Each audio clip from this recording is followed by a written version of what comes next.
Olá, começamos mais um programa de entrevistas denominado Marcos de Inovação e hoje nós temos uma convidada especial que está lá em Minas Gerais, é a Luana Araújo. Ela é médica e infectologista. Doutora Luana, quais são as suas qualificações acadêmicas e profissionais?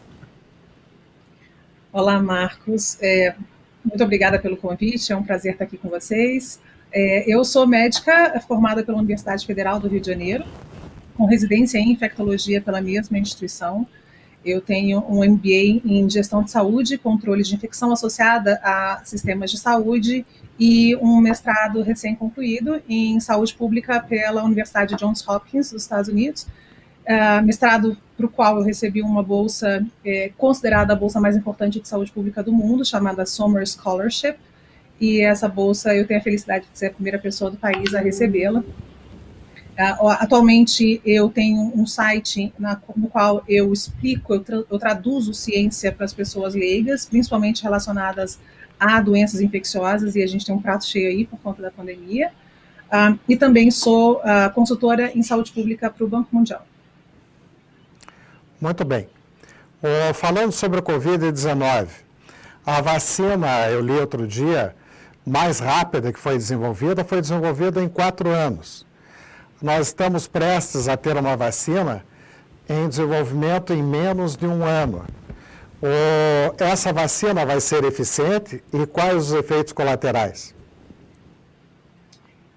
Essa talvez seja a pergunta do milhão nesse momento, né? Se essa vacina vai funcionar como as pessoas esperam que ela funcione e se ela vai proteger da forma como os mercados, principalmente, esperam que ela proteja.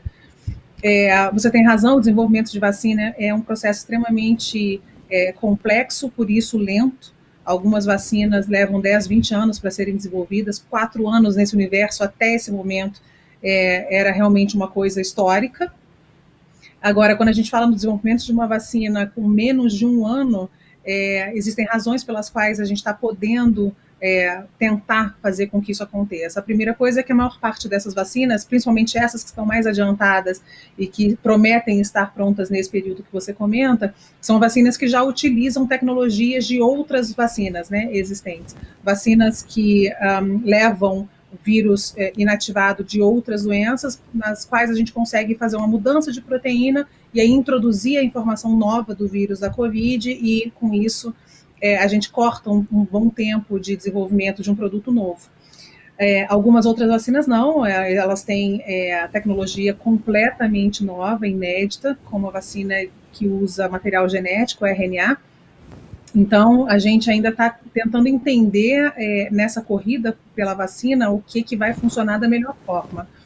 A gente, com relação à eficácia, né, dessa vacina no mundo real, é difícil. O que está sendo utilizado para comparar é a própria reação do corpo humano ao vírus. Então, a gente está buscando com essas vacinas que elas induzam o mesmo tipo de resposta, confiando de que essa resposta vai trazer proteção de algum prazo com essa intervenção, mas contando também que essa intervenção é mais controlada do que a doença em si.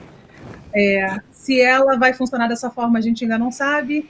Com relação à segurança, a maior parte das vacinas que estão sendo desenvolvidas, a gente tem acesso aos documentos reais e esses documentos mostram que existe um processo importante de segurança, de desenvolvimento de segurança nesses produtos, mas todas as vacinas elas são passíveis de efeitos colaterais, de indução de eventos que não são aqueles desejáveis, portanto, a gente ainda precisa esperar ela funcionar na vida real para entender exatamente o que vai acontecer. Muito bem. A vacina da gripe, ela é atualizada anualmente. Eu acho que o vírus sofre alguma mutação, algo desse tipo. A vacina do Covid-19 também vai ter que ser atualizada anualmente? Pois a beleza, por assim dizer, e a dificuldade de lidar com uma doença completamente nova, um vírus completamente novo, responder essas perguntas com certa convicção. A vacina contra a gripe, ela muda por algumas razões. O vírus em si, ele muda todos os anos. Vírus, na verdade, são partículas que, quando vão se multiplicar, elas têm um mecanismo de multiplicação que é falho. Então, essa falibilidade leva a uma mudança desse material genético desse vírus em alguma instância que pode ser suficiente para inativar ou para tornar ineficaz aquela vacina que funcionou no ano anterior. Então, essa é uma das justificativas. A segunda é que mudam, na verdade, as cepas virais, os tipos de vírus daquela doença que estão circulando naquele local, naquele momento. Então, para se cobrir um pouco melhor aquela população, essas vacinas mudam e você é obrigado a tomar vacina todos os anos. A gente ainda não sabe, de novo, porque falta tempo para conseguir entender o que está acontecendo, a gente ainda não sabe se isso vai ser uma realidade para a vacina da Covid. A gente também precisa entender melhor se esse vírus vai mutar suficientemente a ponto de tornar ineficaz aquela vacina que foi produzida anteriormente. É interessante porque quando a gente tenta falar em inovação, a gente fala em acelerar o tempo, em conseguir respostas ou conseguir intervenções que mudem a forma como a gente lida com aquela situação de forma mais rápida, mais desenvolvida. Nesse caso, a gente tem feito tudo possível para acelerar e para inovar numa parte, mas a gente ainda depende da natureza e da evolução natural das coisas para ver como é que isso, de fato, vai se comportar na vida real. Então, tempo. Precisamos de tempo. Você entende que essa pandemia trouxe ou vai trazer inovações? Com certeza, ela já trouxe muita coisa, né? Acho que a primeira coisa que ela trouxe... Primeiro que quando a gente fala em inovação, talvez a maior parte das pessoas pense em produtos propriamente ditos, né? Tecnologia de produtos. O que de fato já aconteceu, né? Eu acho que a maior parte das pessoas não conhecia um aparelho chamado oxímetro até pouco tempo. Hoje isso virou um nome até quase que corriqueiro para grande parte da população. O oxímetro é aquele aparelho que a gente coloca no dedo e mede o nível de oxigenação no sangue. Serve na Covid, por exemplo, para entender se o acometimento dos pulmões é grave o suficiente para a gente precisar ou não internar a pessoa. É uma das informações que a gente usa. Então, se você pensar em inovação, por exemplo, a Apple agora acabou de lançar o novo relógio digital, e essa nova versão do relógio digital não só mede os batimentos cardíacos, não só faz um traçado do eletrocardiograma, né, que é um dos exames que a gente vê o funcionamento do coração, como agora também inclui um oxímetro dentro dessa tecnologia. Então, a gente fala de tecnologia de produtos, a gente fala de tecnologia de vestíveis, mas a gente também fala de tecnologia de informação, né? Como é que a gente muda a forma como as pessoas enxergam isso. Então, a gente pode pensar, por exemplo, que também higiene de mãos era uma coisa que não era parte integrante, importante da vida de grande parte das pessoas, e agora já portanto, nesse rolo vem um monte de outras intervenções, um monte de outras situações, como, por exemplo, a necessidade de se pensar o sistema de saúde e a higiene do sistema de saúde como um todo, essa separação entre hospital e consultório e posto de saúde, casa das pessoas, uma vez que você está falando de um vírus que se transmite pelo ar, já não é tão clara, então a tecnologia precisa incluir esse nível maior. Eu acabei de ser moderadora de um evento internacional de inovação falando sobre esse tema, por exemplo, e existem tecnologias com plasma para fazer a higiene de ambientes a partir do tratamento do ar naquele ambiente, né, elevando esse nível de tecnologia e de rapidez e de eficácia dos processos. A gente fala sobre tecnologia de processo, como é que as pessoas pensam transmissão de doenças e prevenção de doenças no sistema de saúde como um todo. Então, atenção primária, o que a pessoa faz em casa, a própria telemedicina acelerou com a pandemia. Então, tem muita coisa borbulhando, né? Eu também tive a alegria de ser vencedora de um desafio promovido pelo MIT, pelo Instituto Tecnológico de Massachusetts, para combater a Covid na Índia, e a gente desenvolveu um biosensor reutilizável e barato, mas muito mais barato que os similares que tem por aí, para detectar a partícula viral, dentre elas o Covid, nos esgotos, né? Quer dizer, é uma outra forma de você entender se aquela população está afetada ou não, se aquela população está respondendo às suas medidas de saúde. Então, tem desde o nível individual ao nível sistêmico de saúde, tem muita coisa aparecendo por aí. Veja bem, numa sociedade livre e democrática como a nossa, você acha que o governo pode exigir o uso de máscaras? E o governo pode também atuar no fechamento de um comércio que é privado? Eu acho essas decisões todas muito difíceis, porque elas dependem muito mais hoje do que da ciência propriamente dita. Mas, como você coloca, numa sociedade livre e democrática, o que eu esperava e o que eu espero sempre é que o acesso à educação, ou que a educação seja primordial na comunicação com as pessoas. As pessoas precisam estar informadas e responsáveis sobre aquilo que elas têm à frente delas, mas para que isso aconteça, elas precisam entender o que está acontecendo. Então, eu acho que esse talvez seja o grande gargalo nessa história.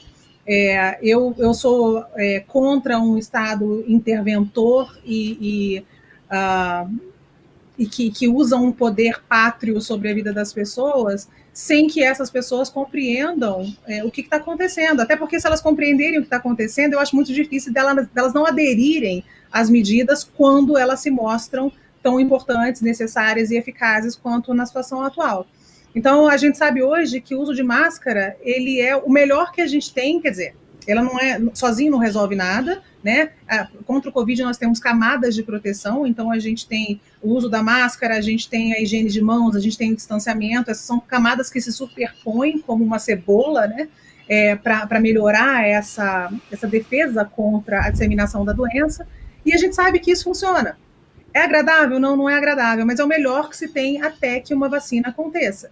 Então, para mim é muito difícil entender que você precisa forçar isso goela abaixo de uma população se ela souber e entender e compreender tudo o que acontece. Infelizmente, a gente vive numa sociedade, e isso não é exclusivo do Brasil, em que o analfabetismo científico é inimaginável.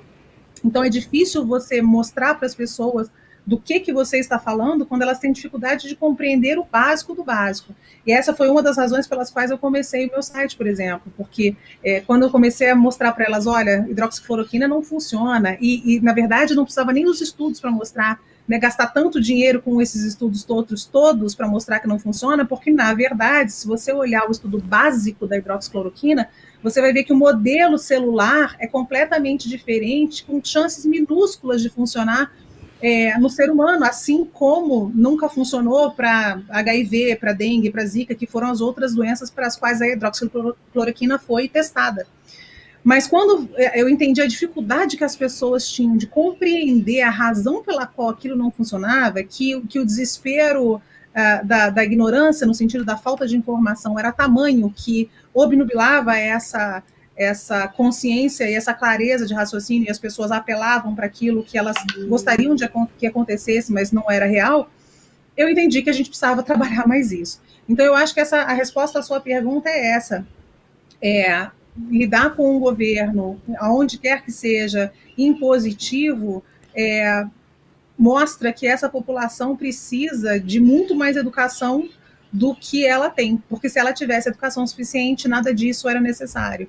E eu espero que a gente chegue nisso em algum momento, porque eu acho muito triste que a gente precise sobrepor a ignorância com autoridade, autoritarismo. Uhum. E como é que você pode evitar que uma nova pandemia aconteça?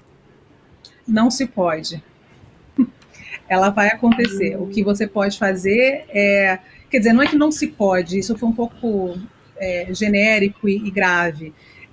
Pode-se fazer muita coisa, pode-se tentar muita coisa, né? A gente sabe que a maior parte dessas doenças virais, ou os berçários dessas doenças, elas vêm de situações que são muito específicas. Elas normalmente vêm de locais onde há uma convivência entre interespécies que é deletéria, que é prejudicial, tanto para o homem quanto para o meio onde ele se insere. Então, existem dois berçários mais conhecidos, que são um deles na África, um outro deles na China.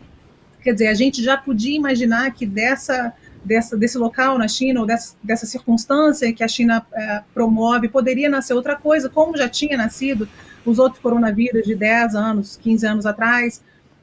Então, enquanto a gente não mudar essa relação deletéria entre ser humano e meio ambiente, a gente corre um risco enorme desses vírus voltarem a aparecer, e espera-se, na verdade, hoje, que eles apareçam com uma frequência cada vez maior se esse comportamento não for alterado.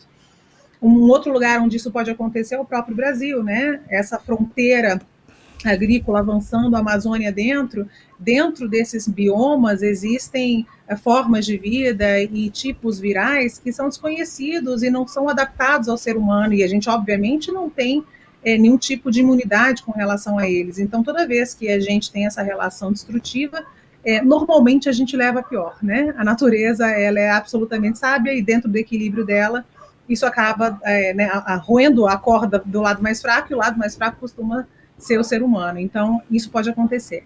Mas tão importante quanto tentar evitar o nascimento de uma outra circunstância como essa, que não é fácil, é tentar preparar os sistemas de saúde para lidar melhor com isso. Então, você precisa ter, por exemplo, a Coreia do Sul teve uma boa resposta à pandemia porque ela já tinha se preparado por conta do coronavírus que aconteceu, né, há 15 anos lá, 10, 15 anos lá. Então, foi uma mudança legal sobre como o governo consegue lidar com isso, como é que o sistema de saúde se prepara para isso, o nível de educação da população que compreende o risco que está correndo, que compreende o que é uma informação cientificamente possível e o que é uma informação mais manipuladora. Então, existe uma diferença que não só relativa ao micro-organismo propriamente dito. É toda uma resposta do sistema de saúde, quer dizer, a gente pode se preparar para absorver esse impacto, para responder de forma mais efetiva, enquanto a gente tenta modificar esses nascedouros em que as próximas pandemias provavelmente vão aparecer. Minha última pergunta. Por que existe uma diferença tão grande de sintomas do Covid-19 entre as pessoas? Existe, até onde a gente sabe hoje, são 5 fatores os mais importantes que determinam gravidade de doença no Covid. Um deles a gente imagina que seja o tamanho a quantidade de vírus, vou falar de uma forma mais clara, a quantidade de vírus que entra em contato com o organismo do paciente, quer dizer, se ele entra em contato com pouco vírus, é possível que ele desenvolva uma doença mais branda, se ele entra em contato com maior quantidade, possivelmente uma doença mais grave. A segunda é a virulência da própria partícula, quer dizer, quão agressiva essa partícula é.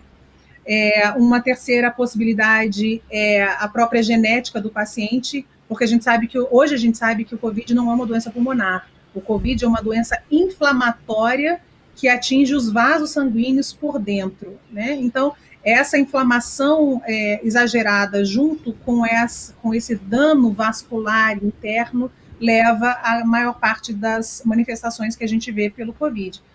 Então, qual é a resposta do paciente geneticamente em termos de inflamação, se ele já tem alguma predisposição à trombose, por exemplo, quer dizer, são fatores genéticos.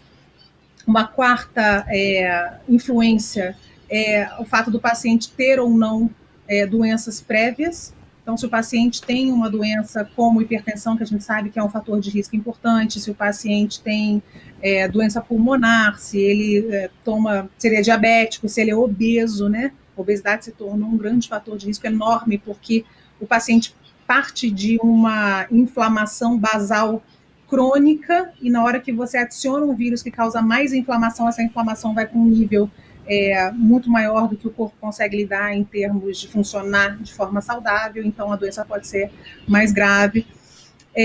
Então, assim, a gente tem vários fatores que levam a isso. Eu falei para você a genética, a virulência, a quantidade de vírus, se esse paciente tem doença prévia, e o quinto fator... O quinto fator me foge nesse momento, mas na verdade não foge dessa ideia de interação entre organismo e micro-organismo. Então a gente não consegue prever com certeza quem é que vai fazer uma doença mais grave, mas a gente consegue dizer para você se você tem uma chance maior ou não de fazer doença um pouco mais grave por conta desse histórico. Mas tem uma coisa muito importante, Marcos, que as pessoas precisam levar em consideração, é que nós estamos descobrindo a doença, nós estamos entendendo como é que ela funciona nesse momento. Então, a gente agora vê, por exemplo, pacientes que fizeram doença leve ou moderada lá atrás, por exemplo, há 2 semanas atrás, 3 semanas atrás, e consideraram que a doença estava resolvida, e aí evoluem 4, 5, 6 semanas depois com um episódio de trombose, né, tromboembolismo pulmonar grave, né, que é sempre um quadro grave. Então, eu só queria que as pessoas... Isso não é um alerta para pânico, não é isso, mas as pessoas precisam compreender que essa é uma doença que está se entendendo. Então, a gente precisa que todo mundo trabalhe dentro do da mesma noção de que estamos descobrindo coisas e elas podem mudar com certa facilidade. Isso é ciência, né? A ciência muda e ela não se reinventa, mas ela se recicla de acordo com as coisas que nós vamos compreendendo melhor e vamos descobrindo. Então, ainda tem muita coisa para aparecer. Essa não é uma doença aguda sem repercussão tardia. Isso a gente já sabe. Então, quanto melhor a gente puder evitar que a pessoa entre em contato com o vírus, melhor. Não é aquela ideia de, vou pegar logo porque aí está resolvido. Não é assim que a banda toca, nesse sentido. Então, nós estamos descobrindo. Vamos ver como é que a coisa... Mas já estamos muito melhores do que estávamos lá no começo, sem dúvida. A gente conseguiu reduzir a mortalidade pela doença muito importante, né, nesse período todo. Então a gente vai caminhando, daqui a pouco vem uma vacina boa e espero que as coisas se ajeitem para o ano que vem.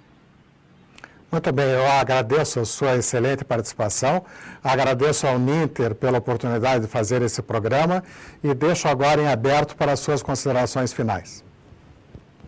Eu só posso agradecer de novo o convite, fico muito feliz e fico à disposição de vocês sempre que for necessário.